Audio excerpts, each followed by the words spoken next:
Travel nursing can bring you to places you've never been before. Tell us your story.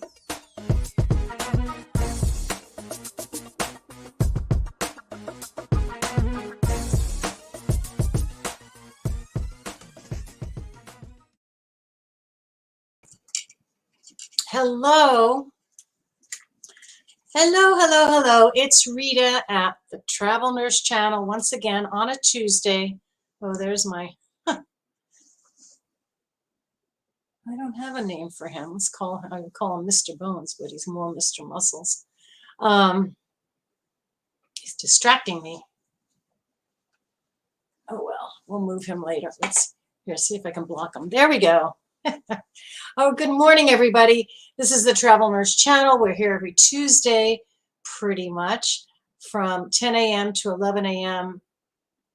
Pacific Standard Time. Today is the first day of March, and if you're out there, May, my friend May's birthday is March 1st. And was that my grandmother-in-law, Annie? Annie might be March 1st as well. Anyway, hi May, if you're there, or Rob, her husband. Happy birthday. I thought today something I've been discussing and thinking about for a while. We talk about the various types of work for travel nurses, which are pretty much all the types of jobs and work. Did I get ink on my face? The type of work for RNs in general, for all the nursing disciplines, for the nurse practitioners, for CNAs and LVNs and LPTs and psych techs and med techs and doctors and therapists. There is travel work for everyone. There's more travel work probably than ever, and a huge and growing discipline is telehealth, telemedicine, telehealth, televisits. They go by various names. There's so much. So I am just going to start the discussion and have begun the research, and I want to tell you what I'm thinking about it, and I want to hear what you're thinking about it, and pick your brain and invite you.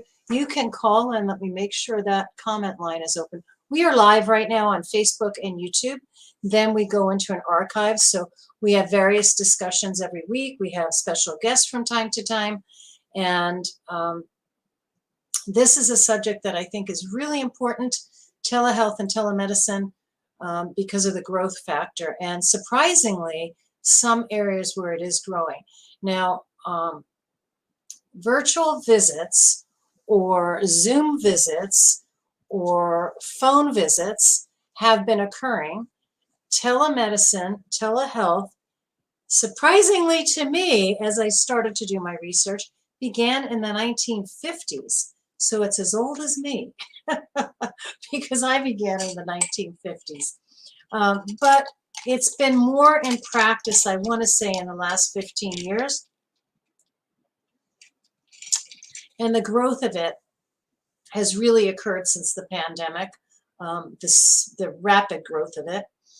And I'll give you my personal experience is that it's been a bit of a headache because recently, for me personally, from the patient perspective, when I would schedule, it took, for example, okay, I'll give you an example of last week.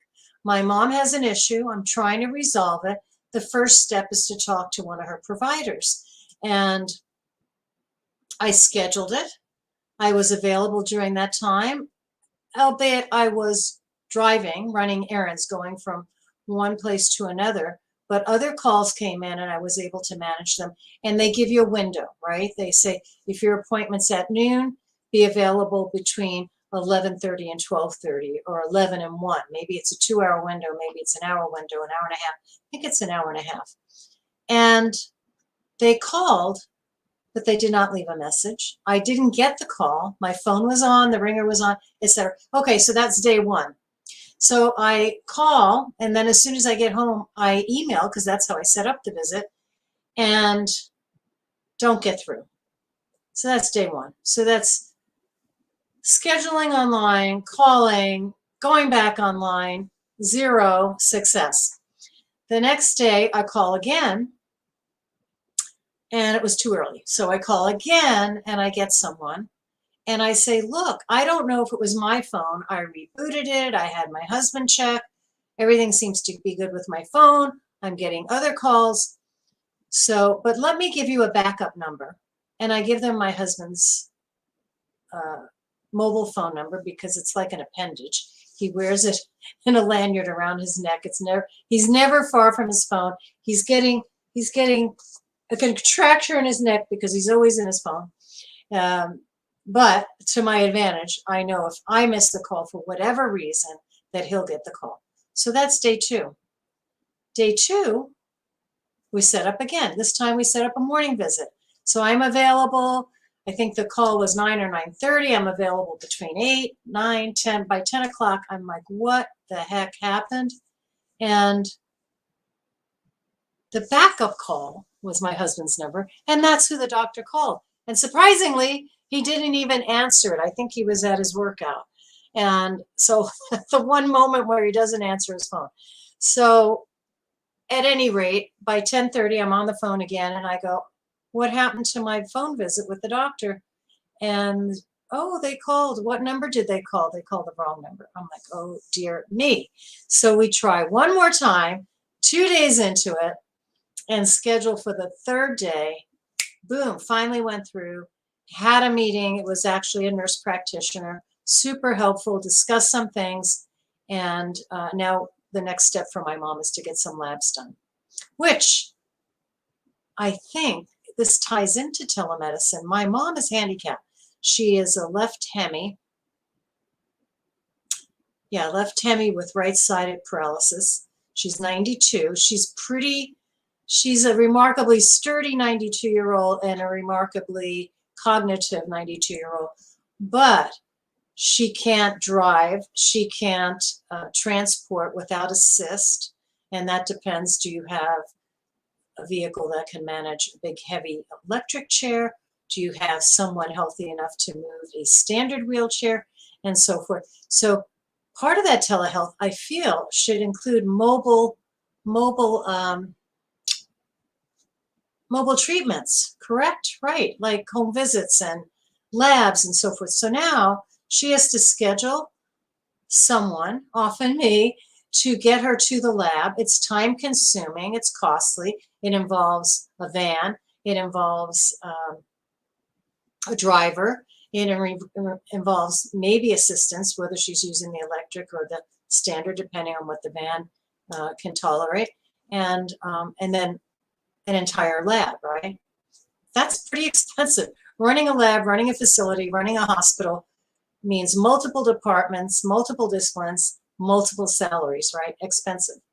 If you have somebody doing mobile labs, it's one person taking care of a bunch of needs. And I feel like, I don't know if it's only the concierge practices that do those things for their patients, but I really feel at 92, my mother deserves a little bit more convenience with her medical care, her health care. At any rate, she's going to the lab on Thursday. So that's my experience. It's been difficult. That was an example with my mom. I've had examples myself where the call drops. And so your 15-minute phone visit costs you and the doctor time and energy and frustration. It just isn't as smooth as it should be. Now, that will bring us into the topic of the tools of telemedicine and telehealth. And I would love somebody to call in, anybody working in that area, and tell me the good, the bad, the ugly about what they're using. And let me tell you, where's my page that I was just looking at? Telemedicine equipment, carts. Let me just quote the first couple of costs that I saw here. It ain't cheap, folks. Okay, an LTI, Premier Preferred Tabletop Kiosk. Okay, you've seen that. that you go into the, not the waiting room, you go into the exam room with your doctor, your physical therapist, your nurse practitioner, your RN, your MA, your LVN, you go in there and they have, it's like a mobile kiosk. It's got wheels on the bottom and a laptop on top and so forth. It's fabulous. Okay, here's one. Here's one. Starts. There's probably pieces missing that you're going to want. $8,232. Here's another one. Has some little thing on the top. These are basically robots and computers and so forth. 72 grand. Unbelievable prices. And the thing is, oh, maybe I want it for my telehealth business. Maybe you want it for your telehealth. Here's another one. The LTI High Care E, Care C-A-R-E-E, Light, L-I-T-E, cart. And it really is, it's cute. It's not a big fat thing with a monitor at the top. It's got some base stuff, then it's got a pole, then it's got some stuff in the middle, and then the monitor's on top. Just $10,400 for that baby. Here's another one, another LTI High Telecare Telehealth Cart Dual Monitor. So the picture, go away. Something's in my way. Yeah, so this one, oh, and it has like shelves in there in the middle or drawers or something. So again, some stuff at the base, a little pole, then it looks like boxes or drawers, then something there, and then at the top, two monitors to be looking at, which is pretty cool because you could be looking at labs on one side and reading a report on the other side. That baby starts at 14,933. So 15 grand period before shipping, handling. Do you want to get repair, warranty, blah, blah, blah, starts at 15 grand. So telehealth, yeah. I mean, here's one, 16,718 it starts at. It's the premium rugged telemedicine kit, probably, in rural areas, military. That's over 16,700. 16 grand, $719. My goodness. So, and then the accessories are $1,000 or $2,000 or $500. Holy moly. Here's an accessory that is called the Complete Kit, the Total Exam 3, powered 720p's, HD, blah, blah, blah. $8,295 for that little accessory. Anyway, I just thought I'd share that with you. My gosh. So, and I'd love to hear from people that work in telehealth and what works for them, what they're using, what they may have used, what's the preference, what do you like about either of them. So telemedicine, boy, oh boy. It's growing like crazy. They need you travelers. And those jobs, those telemedicine jobs, let's see if I have some up my screen. They're all over the place. Here's an article by the Gypsy Nurse, how travel nurses can adopt telehealth accessibility on the road. Yeah. They agree on this blog that there's a rise in telehealth. There is, that's a fact. How do you deal with troubles on the road when you're doing telehealth? How do you prepare to be accessible? So I'll tell you one thing from my experience. I guess we call it telehealth when it's a phone or a Zoom meeting between a provider and a patient, or a provider and a patient's legal guardian or trustee or power of attorney, like I do for my mom, is that a good, strong internet connection, a good, strong Wi-Fi, because I was just expecting a phone call, and I was getting and making phone calls when I was going from one errand to the other in my car and then stopping and so forth. I was getting calls. Why I didn't get the call from the doctor, it's beyond me. And then, human error, then they had a backup number, but they used that as the primary number. And, all these things that can sabotage your telehealth. But once you learn more about it, once you are aware of your strong connections, for example, even in your own home, one room may have a better connection than another room. Often I find I'm talking to somebody and then I don't hear them. And I have to say, I'm sorry, are you moving? And they go, oh yeah, I just walked outside. And I said, well, I didn't hear what you said. So staying still sometimes for those connections is important. But anyway, this is a resource, the Gypsy Nurse, and the title, let's see what page and what date is this. This is June 17th of 2021. On this page, on this site, thegypsynurse.com, you add in telehealth, travel nurse, any of those things, blogs, and you will hit a blog. And the title of this one says, How Travel Nurses Can Adopt Telehealth Accessibility on the Road. So there's some good information there for somebody that is thinking about this. I think the trend is there and the growth is certainly there. From I want to show you some positives. I just off the top of my head wrote down. Oh, there's my crazy guy, my muscle man. Of these points, I just, the top of my head, there's probably a list of 100 things, but some things that I thought of for telehealth. It's cost effective. We talked about that, like a lab or facility. To see a patient has to have a hospital, for example. It has to have a functioning lab, a functioning ER. It has to have surgeons and all these people available. It's a huge, huge cost. So telemedicine, right, is cost effective for so many reasons. I could boom, boom, boom. There's in telemedicine, number one, it's a resource. So the first step you could do with your telemedicine is go and say, oh, I have these symptoms. What should I do? And you go and you see, is it flu? Is it a rash? Is it this? Is the next step that I should have a televisit? And is the next step, should I go see the doctor and so forth? So each thing, the research piece, then the phone visit or the telehealth visit, then the actual physical going in to see and getting treatment and so forth, they're going to each have different costs. And guess which has the most cost?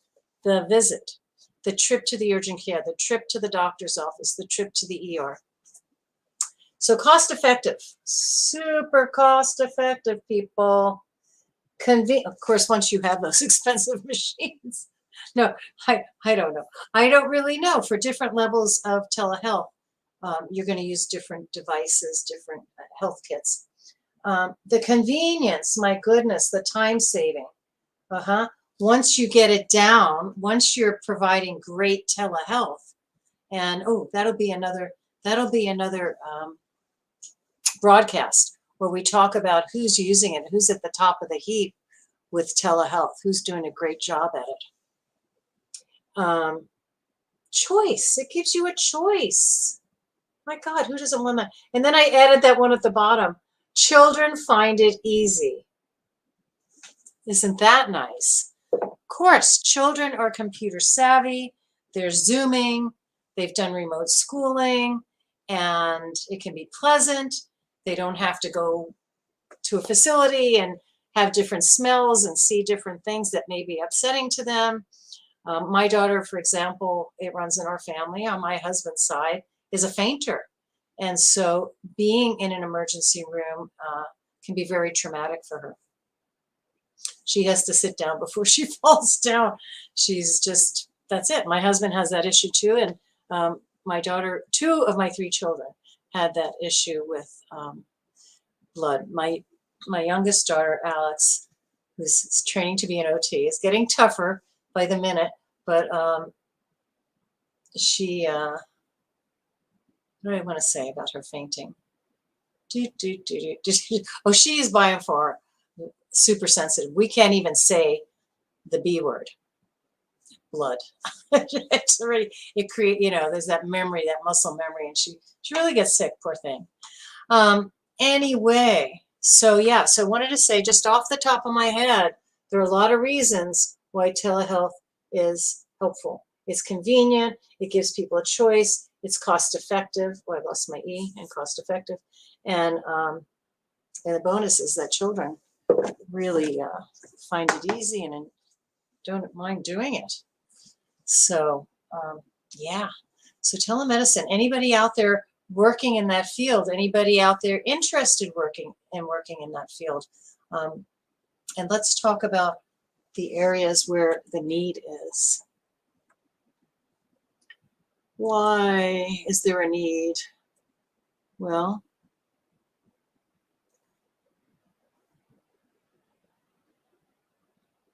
there is a need because my mom is an example. She's handicapped. It's difficult for her to get, from point A to point B without help. And she does have an electric chair, so in her living space, she can be mobile. But the minute she goes out the door, she's going to need assist. She can't get in a car. She needs assist. It is what it is. So, oh, I know what I wanted to say. So, of course, for any kind of care, right? Wellness, preventative medicine, injuries, diseases. I'm sure diabetic, my husband, for example, can meet with a dietitian.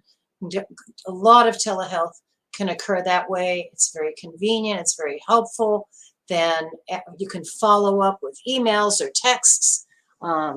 You can take pictures of things and share things. So super helpful there. Been used, like I said, since the 1950s. And here we are in 2022, and we still are working out the kinks. The wrenches are still there, and we have to work them out. But some people are doing a great job at it. And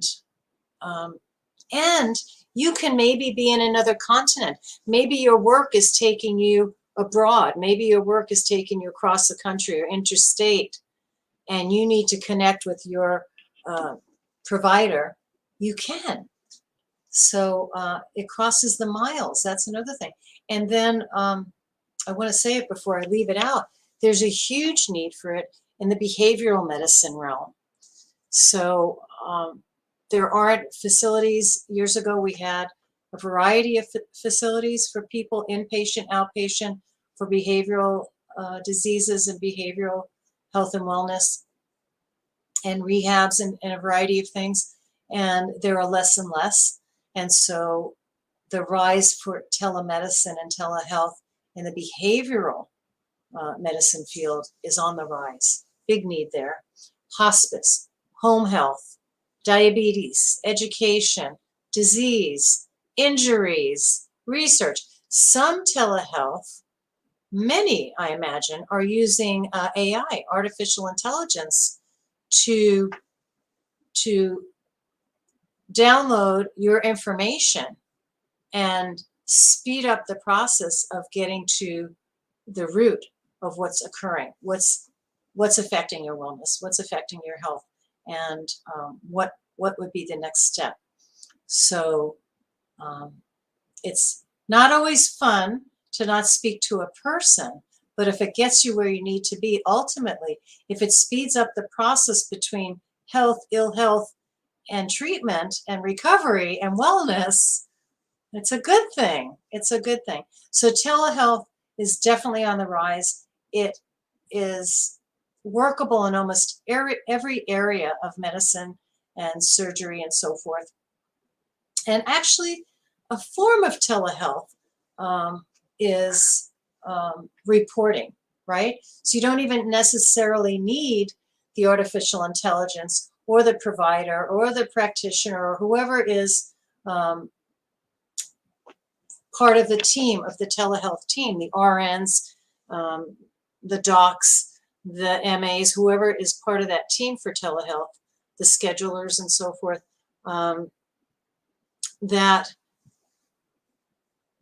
I lost my train of thought, that the telehealth process can begin with the research piece, right?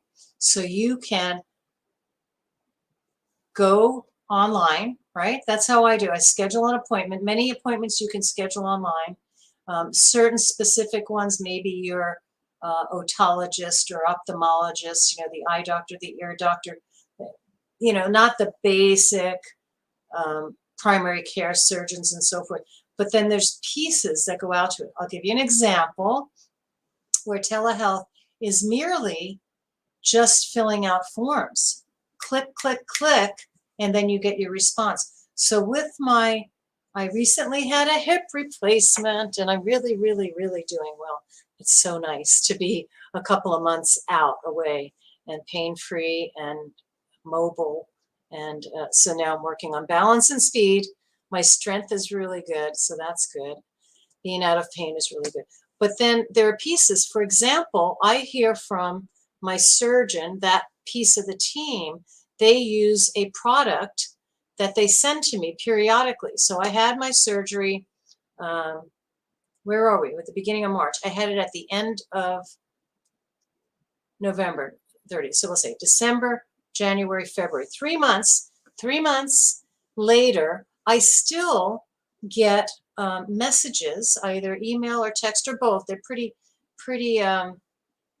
good. Usually if I get a text, I get a similar email. So one or the other, whatever I happen to look at first, it's like, hey, check in and let's see what's working for you. How are the exercises going?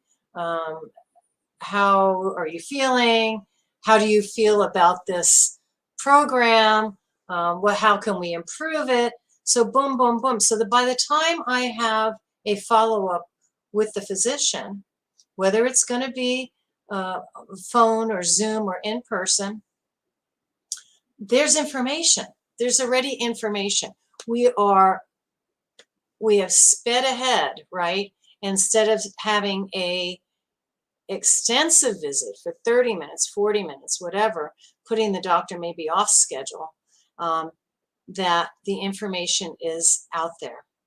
And the way I feel about that is that it has to work both ways. If I'm going to spend time filling out a form, I would like a response. So I will ask the doctor that when I do have a visit. I do have a physical visit, and I had a choice. And I thought, you know what? He did the surgery. It's been 3 months. I'd like to see him. I'd like him to see me, walk across or squat or do whatever and see what he thinks of the outcome. It's interesting. One of the things that didn't occur to me is that, I wanted to be out of pain. I had a lot of side effects from having a pretty broke down hip from arthritis and so forth. And so I was excited to get a new hip. What I didn't think about is when you lose your own bone and some of your muscle, whatever it entails to replace a hip, a lot is going on. And then I have 3 products in me. I have some kind of rubberized plastic cushioning the hip, and then I have porcelain, and then I have the actual titanium head of the femur. All of that my nerves, that all the nerves that fed into my own muscle, my own bone, my own cartilage, my own head of the femur, I don't know how the nervous system responds to that. I guess I could do research on that, but I will ask the doctor first. But so balance, because you don't have all those things that you used to have. I have all good new equipment, but it's really interesting. It's really interesting to know how the body is going to respond initially. Will things improve as far as that nerve? We need all our systems, right? Our nervous system and our muscular system, musculoskeletal, all that stuff. So we need them all. They work in sync together. Anyway, it's interesting, and I didn't think about that piece of it. It's just in pain and wanting to get through that surgery.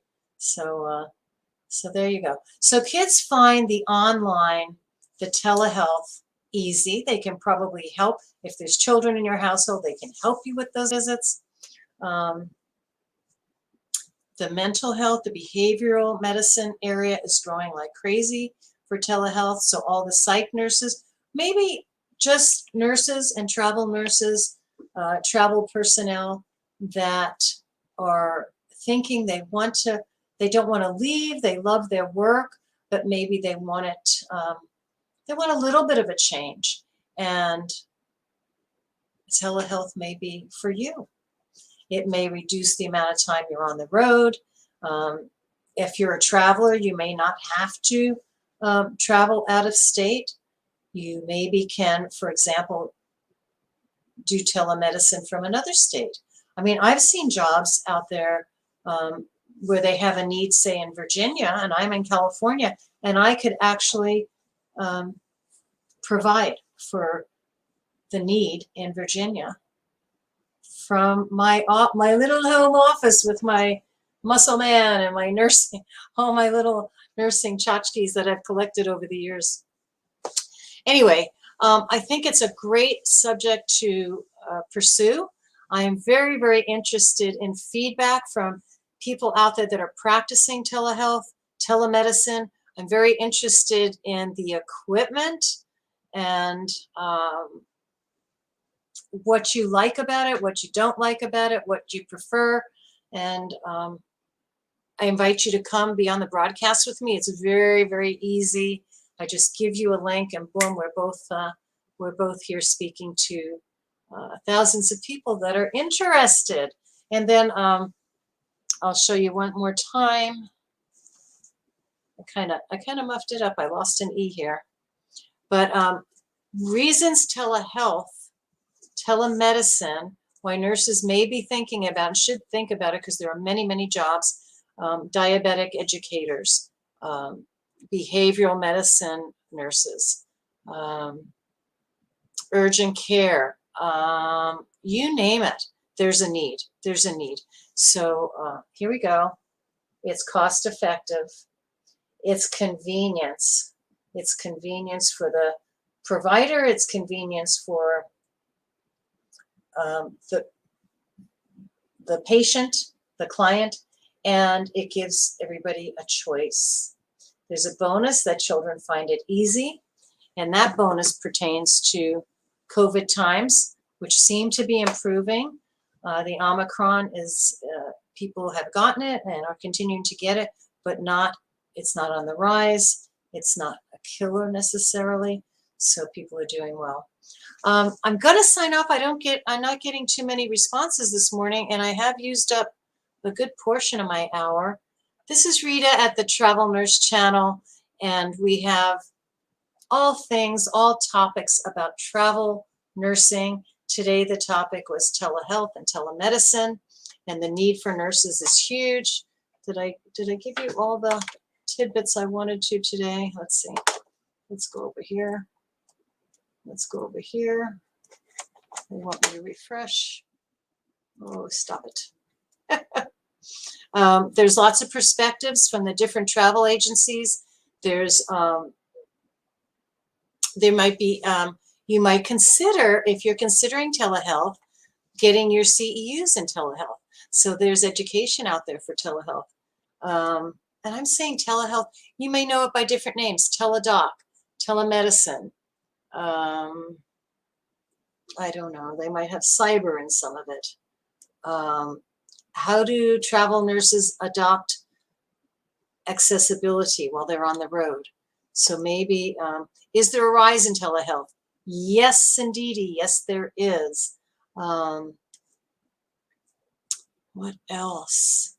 How do you prepare? Some of the equipment. Oh, I'm so interested in the equipment after accessing a site that was selling, and all the starting places were in the high thousands, 8,000, 9,000, 16,000. And keep in mind, one of the key pieces that affected my phone visits, my telehealth for my mom's provider, was a strong internet, and then the human element of, do we have an exact phone number, an exact email, etc. So a strong, reliable internet connection, strong Wi-Fi, the right numbers. It's always good if you're making an appointment, and you'll see it if you're filling something out online. They often will say, confirm your email or confirm your phone number, right? And when I use a mobile device, which is pretty much 99.9% of the time, I do not use the number 1. But maybe if it's interstate and when you use your area code and your phone number, right? So you have 10 numbers, a 3-digit area code, and then a 7-digit phone number. I don't use the 1. Some people are in that practice because we were on landlines for a long time. But if your phone number is, if you're certain of it and it's not working, you might throw in the 1, right? So if your phone number is, say, 619-333-4444, those are 10 numbers, 619-333-4444. And you dial it and you don't get an answer, you don't get anything at all, try the 1. Can't hurt, right? So precision, strong internet connection, the right software. If you're already working with telehealth, it's just the future, guys. It's the future has arrived. Oh, somebody's saying hello. Hello, Red. Tiffany. Hi, Tiffany. Thanks for checking in. VOM Red. I'm not sure what that means. Is that some telehealth equipment? Thank you for tuning in. I don't really understand.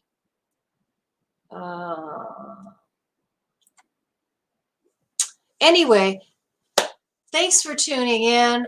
Before I say goodbye, I am going to do our little commercial because it's so much fun. And I will be here next Tuesday. I am very interested in hearing from any nurse, anybody in the travel industry, recruiters, companies, nurse employers, hospitals, doctors, people that travel, people that think about traveling. Please tune in. Your information, your history, your experience is valuable. And I would love for you to share it here because thousands of people come here and glean what they want, take what they want, leave with the rest behind. So your stories are really valuable and important, and I'd love to have you share with us anytime. I'm usually here on Tuesday, but we can record our meetings and share them. We're on Facebook and YouTube. Many hundreds of broadcasts are in the archives there. So check out the titles. They might help you if there's a certain subject that you're interested in. And I don't know what else I wanted to say at the moment. You can reach me by email, Rita, R-I-T-A, at travelnursechannel.com. You can reach me at the number, I think it's on the board there, 800-737-6518. Thank you for checking in, Tiffany. Norvish, Vom Red. I'm not sure. I will try to Google Vom. She has VOM, Red, R-E-D. I do not know what that means. It may have to do with telehealth, and I'll find out. So keep tuning in on Tuesdays, and thank you so much for being here today, and hang on for a fun commercial. Travel nursing can bring you to places you've never been before. Tell us your story.